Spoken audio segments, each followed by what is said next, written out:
अस्सलामु अलैकुम वरहमतुल्लाहि वबरकातुहू।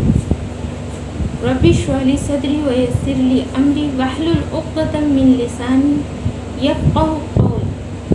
अल्लाह हमारी ज़ुबानों में वो असर दे और हमारे मामलों में वो आसानी फरमाए कि आपको हमारी बात समझ में आ जाए। आज हम एक ऐसा मसला लेके आए हैं जिसकी हर घर में और हर औरत को ज़रूरत है। आज हमें अपने बच्चों को हम जो तालीम दे रहे हैं, अगर ये तालीम अपने अपने बच्चों को नहीं सिखाई तो कुछ नहीं सिखाया। आज मेरा जो मौजू है वो है मौत। जब हम दुनिया में आए हैं तो हमें एक दिन दुनिया से जाना भी है और ये चीज़ सबके साथ है। जब हमारे वालिदैन हमको छोड़ के जाएंगे, जब हम अपने बच्चों को छोड़ के जाएंगे, सब एक के बाद एक इस दुनिया से रुखसत होंगे। किसी को इस दुनिया में बैठे नहीं रहना। लेकिन आज हम ये सोचते हैं कि ये दुनिया सिर्फ जीने के लिए। सूरह यासीन में अल्लाह ताला इरशाद फरमाता है, वमिन नुअम्मिरहु नुनक्किसहु फिल खल्क़ अफ़ला याक़िलून। हमने लंबी लंबी उम्रें इसलिए नहीं दी हैं कि तुम ज़िंदगी में मज़े लो, बल्कि हमने लंबी लंबी उम्रें इसलिए दी हैं कि तुम अल्लाह की खलकत में कुदरत ढूंढो, अल्लाह को ढूंढो। अफला याक़िलून, क्या तुम अकल नहीं रखते? जितनी लंबी ज़िंदगी मिलती है उतने ही तजुर्बे क्या होते हैं, ज़्यादा हो जाते हैं, उतनी ही सलाहियत बढ़ जाती है। लेकिन किसकी सलाहियत कितनी बढ़ेगी ये तो अल्लाह ही जानता है। आज हम आपके सामने कल नहीं होंगे, हमसे पहले हमारे बच्चे चले जाएंगे, तो ये हर घर में खुशी और गम लगा रहता है। लेकिन आपको पता है, यहाँ कहीं हम लोग कुछ भूल जाते हैं। जब घर में मौत होती है तो उस वक्त हम क्या करते हैं? कोई दीनदार को बुलाओ जो गुस्ल दे दे। एक बात बताइए, जब इस दुनिया से दीनदार ऐसे ही कम हो जाएंगे और हम लोग ये इल्म नहीं रखेंगे, तो क्या एक वक्त वो आ जाएगा कि हमें यूं ही गुस्ल दे दिया जाएगा जिसका सुन्नत भी ना पता होगा, क्या बिदत है, क्या रस्म है, और हम ऐसे ही कफना के और अपनी कब्रों में पहुंच जाएंगे। आज तो दीनदार मिल जाते नहलाने के लिए, कल क्या होगा? हम सबको ये इल्म हासिल करना है। गुस्ल देने की जो फजीलत है, कहते हैं सिर्फ एक लोटे में हाथ लगाना, एक लोटे में हाथ लगा देना और हर पहाड़ के बराबर नेकियां मिलती हैं। तो गुस्ल देने की सब फजीलत क्या होगी? और गुस्ल देना का सबसे पहला हक जो होता है वो उसके घर वालों का होता है। अच्छा, एक मिसाल है कि अगर घर में किसी की तबीयत ख़राब होती है और उसका पड़ोसी उसको दवा देने आए, उसकी तीमारदारी करने आए, तो उसको कितनी तकलीफ़ होगी कि मेरे अपने हमसे दूर है और गैर आके हमें दवा दे रहा है, खाना खिला रहा है ना। मेरे तो अपने हमसे बात ही नहीं कर रहे। वैसे ही तकलीफ़ मुर्दे को होती है, क्योंकि उसको लगता है कि मेरे अपने हमें छुएं, मेरे अपने हमें गुस्ल दें। हम तो मातम पीटते रहते, रोने में रहते।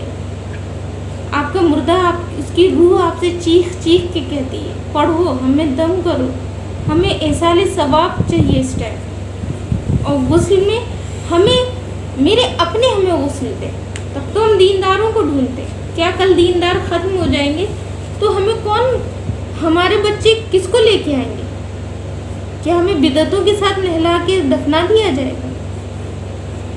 तो ये इल्म जानना हर औरत को बहुत ज़रूरी है। हर औरत मुर्दे को नहलाना और उसको कफनाने का तरीका हम सबको सीखना और अपने बच्चों को सिखाना बहुत ज़रूरी है। डिग्रियों के पीछे भाग रहे हैं, ये सोचिए कल हमारे साथ भी वो हादसे होंगे, कल हम भी इस दुनिया से रुखसत होंगे। तो आज जो हम आपके लिए वीडियो लेके आए हैं वो बहुत सीखने की है। हो सकता है कि इसमें वक्त ज़्यादा हो, लेकिन आपसे दिल से गुजारिश है, इसे देखिए और दूसरों तक पहुंचाइए, ताकि तमाम आज की जनरेशन और हमारी वो बहनें जो घर में इस चीज़ से नहीं वाकिफ़ हैं, वो इसको सीख सकें, जान सके, और कभी हम किसी के मोहताज ना हो। हम अपने घर वालों को नहलाएं सुन्नत तरीके से, अपने नबी के बताए हुए तरीके से, और जब बिदत देखें तो इंशाअल्लाह उस घर में जाके दूसरों को भी नहलाएं। बहुत बड़ी फजीलत है नहलाने की। हम लोग कहते हैं मैयत के घर में मत जाओ, किनारे बैठो। एक दिन हम भी इसी सफ़ेद कफन में होंगे। तो चलिए हम शुरू करते हैं आज की वीडियो। आज हम आपको अपनी वीडियो में मुर्दे को गुस्ल देना और उसको कफनाना सिखाएंगे। बहुत दिली गुजारिश है आपके लिए। हमने भी अपने उस्ताद से सीखा था और आज हम कितनी मैयतों को नहला चुके हैं। आज हम चाहते हैं कि मेरी बहनें किसी की मोहताज ना हो, बल्कि वो अपने घर में अपने घर वालों की जो करीब है वो खुद उन्हें गुस्ल दें। तो चलिए हम शुरू करते हैं कि सबसे पहले हम क्या करते हैं। गुस्ल करने से पहले घर में जो तख्त आता है जिस पे मैयत को नहलाया जाता है, तो उसमें क्या करते हैं कि ये तख्त है, मान लीजिए बाई चांस कि ये आपका तख्त है, तो आपने तख्त को 3 बार क्या करना है, धो लेना है। 3 बार इसको वॉश करना है, यानी इसको धो लेना है। उसके बाद जो आपका किबला रुख, जो उसका सर जो होगा मुर्दे का, वो किधर होगा, किबले रुख होगा। फिर आपको तख्त के किबले रख एक ईंटा या कुछ ऊंचाई के लिए थोड़ी सी ढाल बनानी है। तो आप इसके नीचे कुछ भी ढाल बनाने के लिए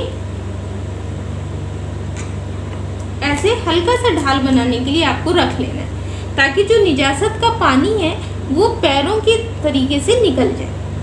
अब आप अपने इस पे उसके बाद आपको क्या करना है, लोबान या अगरबत्ती से इस तख्त की धुनी देनी है।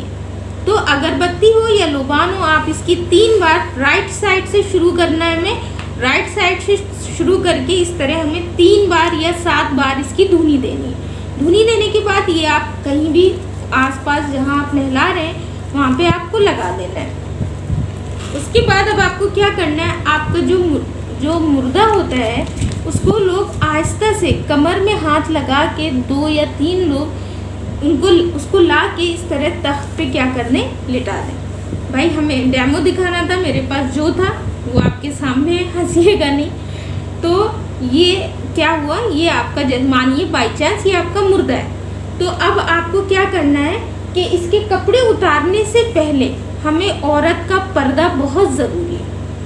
अगर आप औरत को गुस्ल आसमान के नीचे दे रहे हैं तो उस वक्त चादरें वगैरह तान लेनी चाहिए, ताकि कि औरत का पर्दा हो। हमने बहुत जगह देखा है कि औरत को इसी तरह गुस्ल दिया जाता है और जो मैयत को देखने आती हैं वो ज़ियारत करती हैं, सवाब समझती हैं। कितनी बड़ी बिदअत है। क्या आप चाहेंगे कि आपको कोई बरहना हालत में देखे? नहीं ना।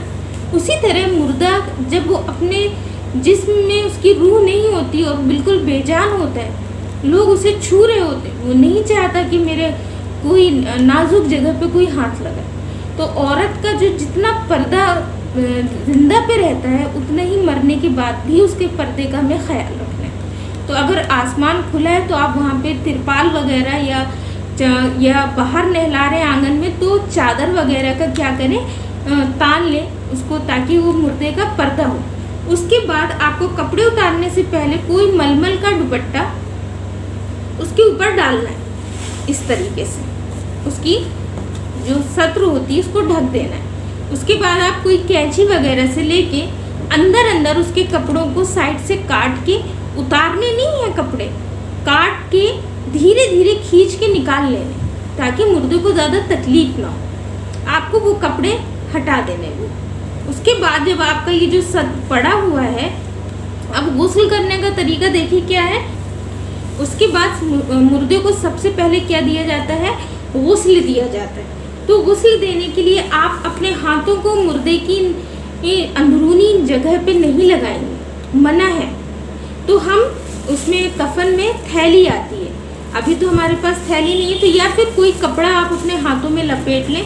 तो जिस तरह हमने, जैसे ये पॉलीथीन यानी एक मानिए कपड़ा हमने लपेट लिया, उसको सबसे पहले हम क्या देंगे, आप धीरे से एक बहन के सहारे से चादर को, दुपट्टे को उठाएंगे और हमें उसकी सत्र को देखना नहीं है। जिस तरह मुर्दा अपनी ज़िंदगी में अपनी सत्र को दिखाना पसंद नहीं करता, औरत की सत्र नहीं देख सकती। तो उस वक्त आप हल्के से किसी बहन से दुपट्टा पकड़वा के और अंदाजे से उसको इस्तंजा कराएंगे, यानी पानी एक हाथ से डालेंगी एक बहन और आप सबसे पहले उसको इस्तंजा कराएंगे और हल्के हल्के मुर्दे को, ये जो होता है उनकी गर्दन से ऐसे थोड़ा सा हम टेक लगाएंगे और उसके पेट पे यानी पेट पे धीरे धीरे क्या करेंगे, ऐसे नीचे की तरफ क्या करेंगे, पुश करेंगे, यानी सहलाते हुए दबाते हुए हल्के हाथ से उसको करेंगे, और ताकि जो निजासत पेट में हो वो निकल जाए। उसके बाद हम उसको इस्तंजा कराएंगे अंदर से। इस्तंजा कराने के बाद जो निजासत निकली है या नहीं निकली, उसके बाद आप पानी डाल दीजिए और वो निजासत क्या होगी, बह जाएगी। अब देखिए दूसरा स्टेप, अब हम लोग गुस्ल का जो जिंदा में तरीका है वही मरने के बाद भी। दुनिया की बिदअतों से हमें बचना है। फिर हमें क्या करना है, उसको वज़ू कराना है। तो वज़ू कराने में हम जो है वो क्या करते हैं, हम कुल्ली और नाक में पानी तो नहीं डाल सकते ना, तो उस वक्त हमें क्या करना है, एक रुई का फाहे से, यानी आप एक कॉटन का फाया ले लें और उसको पानी में डिप करके मुर्दे के जो मुंह में दांत है, आप उसको क्या करें, 3 बार अच्छे से, जहाँ तक आपका आराम से जा सके 3 बार क्या कराना है, रुई से उसके दांतों पर फेर देना है। इसी तरीके से आप वो कॉटन को फेंक के दूसरी कॉटन लें और 3 बार उसको क्या करें, इसी तरह कुल्ली कराएं। फिर दूसरा कॉटन लेने के बाद उसे पानी में भिगा के जो उसके नाक के जो शोशे होते हैं उसमें हमें अच्छे से कॉटन डाल के उसको क्या करना है, नाक में पानी इस तरह पहुंचाना है। पानी नहीं डालना है, बस गीली कॉटन से उसको नथनों को क्या करना है, पोंछ देना। फिर अब आपको क्या कराना है, मुर्दे का आपको चेहरा धुलाना है। तो हमने 3 बार पानी लिया और मुर्दे का क्या किया, हमने चेहरा धुला दिया। जब 3 बार मुर्दे का चेहरा धुल गया, फिर हमें क्या करना है, इधर से हाथ निकालने हैं और उसके हाथ में कोहनियों तक पानी डालना है। पहले सीधे हाथ पे डालेंगे, फिर उल्टे हाथ में इस तरह निकाल के उल्टे हाथ को धोएंगे। फिर हमने उसका क्या करना है, सर का मसा कराना है। तो सर का मसा वैसे ही कराना है जैसे 3 हम लोग करते हैं, इस तरह कराया। उसके कान में तो पानी नहीं जाना चाहिए, तो रुई के फाहे से आप उसके कानों में इस तरह फेर देंगी, दोनों साइड, पहले राइट से ऐसे, फिर लेफ्ट साइड। उसके बाद बस आपको सर का मसा कराना है, गर्दन का मसा नहीं कराना। कानों में रुई फेर दी। अब मुर्दे को नहलाते वक्त उसकी नाक और मुंह में पानी ना जाए, तो रुई के फाहों से आप उसकी नाक के दोनों नथनों में आपको सूखी कॉटन डाल देनी है, होंठों और दांत के बीच में सूखी कॉटन डालनी है और दोनों कानों में सूखी कॉटन डालनी है, ताकि गुस्ल देते वक्त पानी इस जगहों से अंदर ना जाए। अब देखिए, सबसे पहले हमें मुर्दे के क्या धुलाने हैं, बाल धुलाने। फिर हमें क्या करना है कि मुर्दे को, अब हमने वजू दे दिया, हाँ, फिर पैरों, अगर आपको पैर धुलाने हैं तो आप पैरों को भी इस तरह खोल के उसके पैर धुला दीजिए। पैर धुल गए। अब आपको क्या करना है कि सबसे पहले आपको बाल आधे आधे करके पीछे की तरफ ले जाके मुल्तानी मिट्टी या साबुन या खली या बेसन, कोई वो नहीं है कि सिर्फ मुल्तानी मिट्टी से ही बाल धुए जाते हैं। आप किसी भी पाक होने वाली जगह चीज़ से मुर्दे के बाल धुला सकती हैं। अगर मुल्तानी मिट्टी नहीं है तो आप साबुन से भी धुला सकती हैं, बेसन से भी धुला सकती हैं, खली से भी धुला सकती हैं। तो हमने बाल को अच्छी तरह वॉश कर दिया, धुला दिया। अब मैयत को क्या करना है, बहनों का सहारा लेके उसको क्या करना है, लेफ्ट साइड के करवट पे लिटाना है। यानी जो पहला साइड है वो हमारा क्या है, इसको उतार देते हैं ताकि अच्छे से आप लोग को दिखाई दे। तो जो ये राइट साइड है, यानी लेफ्ट साइड नीचे जाएगा और राइट साइड क्या आएगा, ऊपर आएगा। पहले राइट साइड में आपको 3 बार नीम गर्म पानी, अगर बेरी की पत्ती का पका हुआ पानी है तो गुनगुना पानी, ये नहीं कि मुर्दा है थोड़ा गर्म है तो क्या है चलता है, बहुत तकलीफ होती है। तो अगर बेरी के पत्ते वगैरह मौजूद नहीं है तो आप सादा नॉर्मल पानी से भी नहला सकते हैं। कोई ज़रूरी नहीं कि बेरी के पत्ते होना ज़रूरी है, ये इसलिए है कि सुन्नत है। तो बेरी के पत्तों का पका हुआ नीम गर्म पानी यानी गुनगुना पानी आपको उसके सर से, पूरे सर से लेकर पैर तक 3 बार डालना है और इस तरह बहाना है पीठ को रगड़ते हुए कि पानी अच्छे से नीचे तक पहुंच जाए। एक साइड बार डालेंगे, फिर 2 बार डालेंगे, फिर 3 बार डालेंगे। हाथों पे हाथ मलते हुए, पैरों पे अपने हाथों से मलते हुए, पीठ पे मलते हुए। जब 3 बार आपका ये हो गया, उसके बाद मुर्दे को धीरे से लेटाने के बाद आपको उसको फिर राइट साइड यानी लेफ्ट ऊपर करना है, राइट नीचे करना है। अब इसको आपको फिर 3 बार क्या करना है, सर से लेके पैर तक, और इसी तरीके से हाथों को मलते हुए पैरों तक और पीठ को मलते हुए आप इसको 3 बार जब पानी डाल देंगी तो फिर आपको इसको सीधा कर देना है। जो मैयत है उन्हें हमें उसको सीधी कर देनी। फिर अब देखिए आपका वज़ू भी हो गया, गुस्ल भी हो गया। लेकिन आखिरी जो स्टेप होता है वो ये है कि फिर से एक बार मुर्दे को थोड़ा सा सहारा दे के बिठाया जाता है और उसके पेट को नीचे की तरफ सरूटा जाता है दबा के, ताकि अगर अभी भी कोई निजासत गंदगी उसके पेट में है तो वो निकल जाए। अगर गंदगी दिखती है आपको तो आप पानी डाल दीजिए बस नीचे धड़ से। आपको वज़ू नहीं दोबारा कराना, आपको गुस्ल दोबारा नहीं देना है।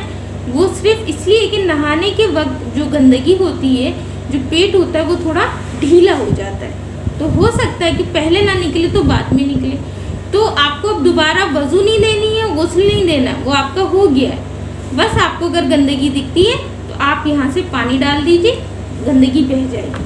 अब देखिए इसको कफनाने का तरीका। तो गुस्ल हो गया। अब आप इसको मुर्दे को कोई एक सूखी चादर ला के उस पर डालेंगे, बड़ी सी चादर, और 2-3 लोग उसको कमर और सर और पैर से उठा के क्या करेंगे, एक सूखी चादर जो आपने अंदर पहले से बिछा रखी होगी उस पर ले जाके उसको क्या करना है, लिटा देना। तो ये था आपका गुस्ल का तरीका। जब तक हम गुस्ल देंगे तो हमें ये चीज़ ध्यान रखना है कि हमें कोई दुआ या कोई कुरान की आयत नहीं पढ़नी, क्योंकि जब तक मुर्दे को गुस्ल नहीं दिया जाता मुर्दा नापाक होता है। और एक चीज़ और ध्यान रखना है कि हैज़ वाली औरत मुर्दे को नहीं, यानी मैयत को गुस्ल नहीं दे सकती। इस चीज़ को बहुत अच्छे से समझ लीजिए, ये मसला है। और जब उसे गुस्ल दे दिया जाता है और कफना दिया जाता है, उसके बाद मुर्दे के पास यानी मैयत के पास बैठ के कुरान पढ़ना दुरुस्त है। तो कोई भी गुस्ल दे सकता है, सिर्फ नापाक औरत मैयत को गुस्ल नहीं दे सकती, ना उसके पास जा सकती। अब देखिए कफनाने का तरीका। तो कफनाने का तरीका क्या है कि औरत के जो कफने कपड़े होते हैं वो 5 होते हैं। कफने सुन्नत कितने हैं? 5 है। पहला चादर यानी जिसे लिफाफा कहते हैं, दूसरा इज़ार, तीसरा कुर्ता, सीना बंद और ओढ़नी। लेकिन इनको किस तरह बिछाना है और तरतीब से कैसे करना है वो आज हम आपको बताएंगे। अब कफनाने का तरीका। तो देखिए कफनाने का तरीका क्या है कि औरत का जो कफने सुन्नत है वो 5 है, तो वो हमें पहले से ही तैयार करके रखने हैं, है ना। और बहनें जो होंगी घर में वो क्या करेंगी कि कफन को पहले से ही रेडी करके रखेंगी, ताकि मुर्दे को पटरे से लाएं तो सीधे हम उसे कफन पे लिटाएं। तो कफन कैसे होगा कि सबसे पहले इज़ार लिफाफा यानी चादर जो सबसे बड़ी होती है, चादर को हमें पहले बिछाना है। उसके ऊपर हमें बिछाना क्या है, इज़ार। ये चादर से एक हाथ छोटा होता है। इस तरह आपने इसको बिछाया। इस पे आप कापूर का पाउडर वगैरह भी डाल सकती हैं, ये ज़रूरी नहीं, अगर है तो डाल दें, नहीं है तो कोई बात नहीं। अब देखिए उसके बाद हमें क्या करना है, अपनी ओढ़नी को इस तरह, जो आपकी ओढ़नी है वो आपको इस तरह करके यहाँ पे रख दें। फिर आपको कुर्ते का सिर्फ गला कटा रहता है और आपको कुर्ते को इस तरह बिछा के इस तरह बिछाना है, और बिछाने के बाद इसको एक साइड को इस तरह ऊपर से खोल देना है। बहुत गौर से देखिएगा, पहले लिफाफा, फिर इज़ार, उसके बाद फिर कुर्ता। कुर्ते के नीचे ही हमने इज़ार के ऊपर क्या बांध ली, ओढ़नी लगा दी। अब हमें कुर्ते के ऊपर क्या बनाना है, सीना बंद। इस तरह हमने सीना बंद इसके ऊपर बिछा दिया। अब आप अपने मुर्दे को जो हमने गुस्ल करके रेडी रखा था उसको आप ला के इस तरह लिटाएंगे। इसके ऊपर एक चादर होगी। अब आप जब इसको इस तरह कुर्ते को गले में डालेंगे तो धीरे से ये चादर आप क्या करेंगे, हटा देंगे। तो अब आपने ये लेकिन इसको डालने से पहले जो आपका ये सीना बंद है, ये आपको हाथ से निकाल कर इस तरह राइट साइड से निकाल कर इसको आपको लेफ्ट साइड में करना है, और लेफ्ट साइड वाला पल्ला लाके क्या करना है, राइट साइड में रख देना इस तरह अच्छे से टाइट। उसके बाद आपको ये कुर्ते का जो है वो ये करके इस तरह आपको कुर्ता खोल देना। अब देखिए, जो आपकी ओढ़नी थी उस ओढ़नी को आपको इस तरीके से लाके और दोनों बालों में लपेट के राइट साइड वाला इधर और लेफ्ट साइड वाला उस तरफ बगल में खोस देना। मेरा कपड़ा थोड़ा छोटा है। और उसके बाद जो ये हाथ है इनको इस तरह से रख के बिल्कुल साइड में अच्छे से करके, जो आपका ये इज़ार है ये आपको पहले राइट साइड से लाना है और उसके बाद लेफ्ट साइड से इसको लेके आना है।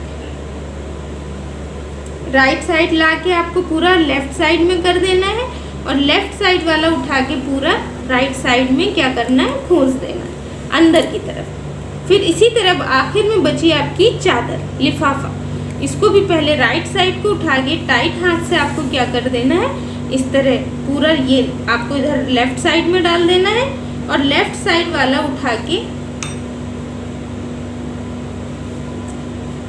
पूरा राइट साइड की तरफ ले जाना।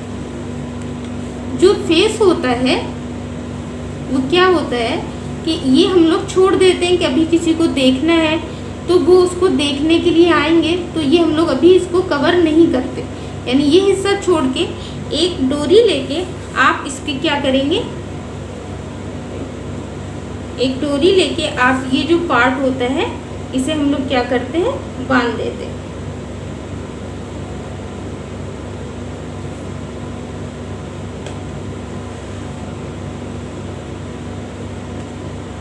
और इसी तरीके से एक डोरी लेके जो ये साइड वाला हिस्सा होता है इसको भी हम लोग क्या करते हैं, टाइट बांध देते हैं।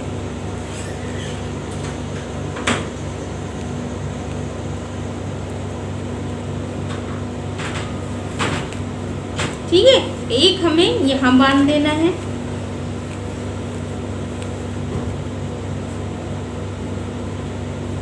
और एक पार्ट हमें जब मैयत को जाने की बारी आती है तो उस वक्त हमें ये चीज़ कवर करने के बाद एक पार्ट हम लोग यहाँ बांध देते हैं। तो ये आपकी मैयत को इस तरह हमने कफन दे दिया है ना।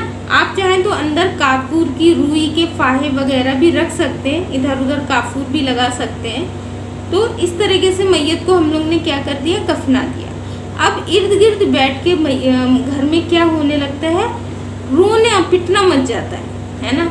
लेकिन जो सुन्नत तरीका ये है कि सबको बिठा के वहाँ पे क्या हो, तालीम हो, दीन की बात, उससे रूह को सुकून मिलता है। हाँ, कितने लोगों को हमने देखा कि वो आके क्या पूछती हैं, खैरियत पूछती हैं, क्या हुआ था, कैसे इंतकाल हो गया, कब से बीमार थी। ये वो वक्त नहीं होता। आपस की बातों में औरतें लग जाती हैं, एक दूसरे के घरों की खैरियत पूछ रही होती हैं। उस वक्त हमें उनके घर वालों को दिलासा देनी है, सब्र दिलाना है। यह वक्त हम सब के साथ है। अपने वक्त को याद करना है कि एक दिन हम भी इसी तरह कफन में लिपटे हुए होंगे, एक दिन हम भी इसी तरह इस दुनिया से रुखसत हो जाएंगे। कि हमारे बच्चे हमें इसी तरह गुस्ल दे देंगे अपने हाथों से, कि किसी दीनदार को ढूंढेंगे। उस वक्त हमको तालीम यानी दीन की बात करनी है। वहाँ पे थोड़ा सा सब्र कि देखो हर एक को इसी तरह जाना है। उन यतीम बच्चों को देखिए जिनके ऊपर माँ बाप का साया नहीं। अपने नबी को देखिए, ना माँ का प्यार मिला ना बाप का शक्ल देखी। हाँ, दादा ने प्यार से हाथ रखा तो उनका भी साया गया। एक दिन सबके साथ दुनिया में आए हैं तो दुनिया से जाना है, हमें सब्र दिलाना है। और उस वक्त अब मैयत को गुस्ल देने के बाद, कफनाने के बाद हम वहाँ कुरान लेके, पारे लेके बैठे और उसके लिए पढ़ें और बख्शें। जो बहनें पढ़ने की हालत में नहीं होती हैं, वो फालतू की बातों में लगी रहती हैं, उनको चाहिए कि तस्बीह ले लें, चने ले लें और कलमे पढ़ें, या कोई और दरूद शरीफ या तस्बीह जो भी वो चाहें वो पढ़ें और पढ़ के मैयत के लिए एसाले सवाब बख्शाएँ। उसी तरीके से ये वक्त जो होता है आज आपके सामने, ये सिर्फ एक डेमो है, पुतला है। सोचिए कल हम भी इसी तरीके से होंगे। कल के हमारे बच्चे दीनदारों को ढूंढेंगे। हमें अपने बच्चों को ये तालीम देनी है कि वो हमें खुद अपने हाथों से गुस्ल दें, वो हमें नहलाएं। तो ये सीखना और सिखाने का सिलसिला इंशाल्लाह ऐसे ही चलता रहेगा। अगर आपको हमारी वीडियो पसंद आए तो इसे ज़रूर ज़्यादा से ज़्यादा शेयर करिए, दूसरों तक पहुंचाइए, ताकि हमारी बहनें घर बैठ के ये इल्म सीख सकें कि सुन्नत तरीका क्या है। दकियानूसी बिदअतों में ना पड़े कि इतनी बार ये करना है, इतनी बार ये करना है, अगरबत्ती नहीं जलाई तो फलानी चीज़ छूट गई। इनमें हमें अपनी ज़िंदगी ज़ाया नहीं करनी। तो हमारे ज़िंदगी में का मकसद ये है कि दीन को सीखना और सिखाना। हम सबको मिल के इसकी मेहनत करनी है। हमें आपका साथ चाहिए। हम सब मिल के मेहनत करेंगे। आओ दीन सीखें। अस्सलामु अलैकुम वरहमतुल्लाहि वबरकातुहू।